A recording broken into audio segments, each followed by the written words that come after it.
Danes ste prijeli zlato priznanje Gospodarske zbornice Slovenije za inovativnost. Kakšni so občutki?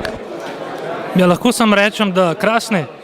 V bistvu neke vrste dokaz, da razmišljamo v pravo smer, da delamo dobro in da Lek kot zelo razvita inovativna družba zna in zmore. In taki dogodki, ko so danes, sploh pa ko prejmeš zlato priznanje, ti dajo še dodatno motivacijo.